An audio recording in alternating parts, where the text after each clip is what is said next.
Hi, everybody. I'm going to give a quick demo of a tool that I've been tinkering with over the holidays. Um, it's a tool called YouTube to Docs, and it started out many months ago where we worked with a colleague in the state who was interested in using AI to summarize public meetings. And a lot of their public meetings were on YouTube, for which YouTube provide free transcriptions. Now, your mileage may vary. These aren't the most accurate transcriptions, but for things like summarization, they can be okay. Now, these transcriptions can be extracted using an API.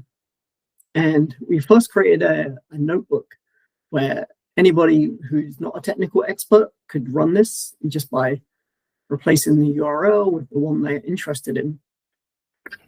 Now, over the holidays, I had a chance to flesh this out a bit more. Now, I apologize, this logo is a bit of an eyesore. It is AI generated. I make a note of that in the README that I did use AI for some of this project, but all artifacts have been checked and worked expectedly. Within the Department of IT in the state of Maryland, we support a lot of agencies and a lot of different tech stacks as well. So when I had this in mind, I wanted to make it cloud agnostic, AI, LLM agnostic, and then backend storage agnostic.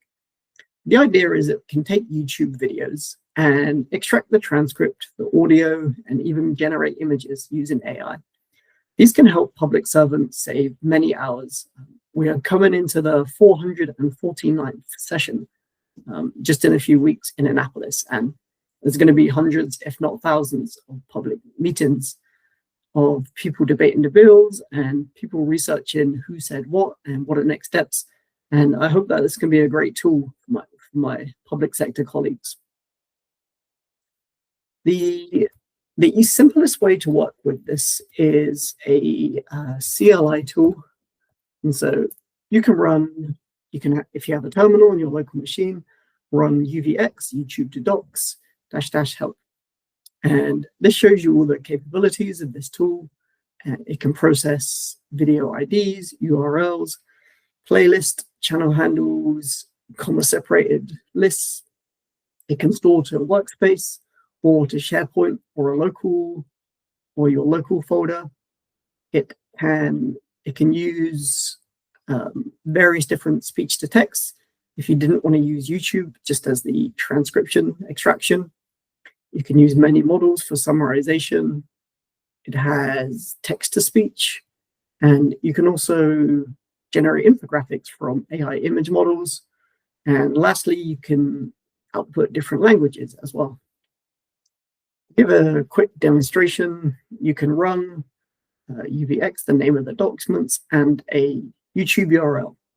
And within seconds, it has now extracted those transcripts that you saw on the web to a local file. Now you can do Control F in here and find that thing that you said previously or someone said that you wanted to look up. You could do further analysis with this text. The other way which you can use this is through the MCP server, which is provided in the repo. This code is freely available on our Department of IT GitHub page, so those interested, you can dig into this a bit more. An MCP server offers a way for which AI can expose various different tools.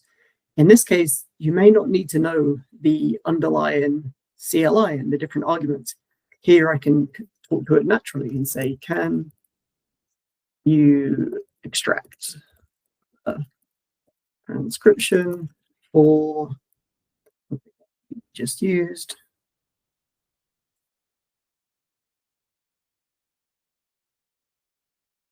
for this guy.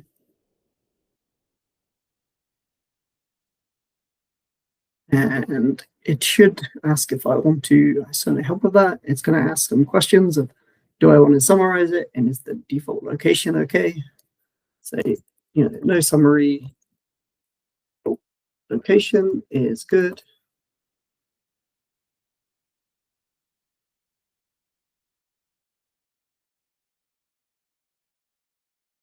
It said do you want to run process video with this URL, which is exactly the same as I did in that last.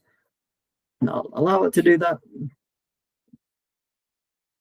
And it's done the same thing here. So it's another way to interact with it through text instead of a CLI. Some other use cases that I did with this was Innovate US.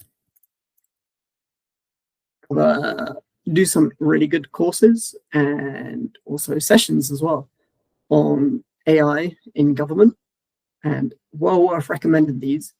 The sad thing is here is I often don't have time to watch these because I'm busy with other meetings, and so I always wanted to do a control F here and say, what are these? Who are the people who spoke? What did they speak about? And then when I have time, what's the most interesting ones? So my use case here was to take that.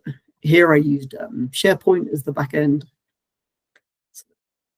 and I now have a summary of all of these different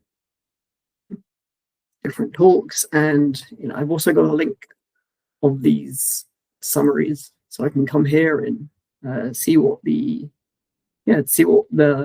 gist of the talk was about, which can allow me to dig in further.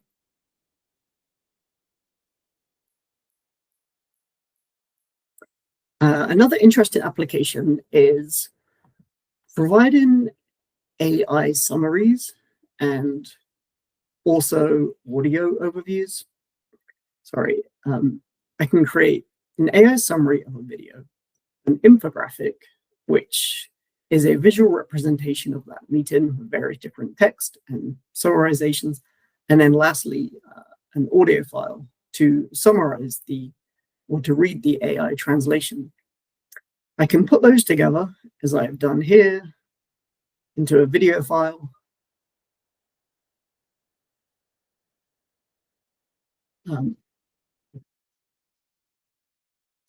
In this case, I took a meeting and asked it to output into Spanish, and make the infographic in Spanish and also make the AI summary in Spanish. Now, I'm not a native Spanish speaker. Hablo un poco porque yo vivo en Miami, but not much other than that. I will say, in a time where advances in AI are rapidly increasing, domain experts are needed more than ever. I would love to work with people in the public sector to see if this is good Spanish, or how bad is it? Is it really bad? This is just out of the box AI. And really it's an exploration just to see its capabilities. Thanks for watching.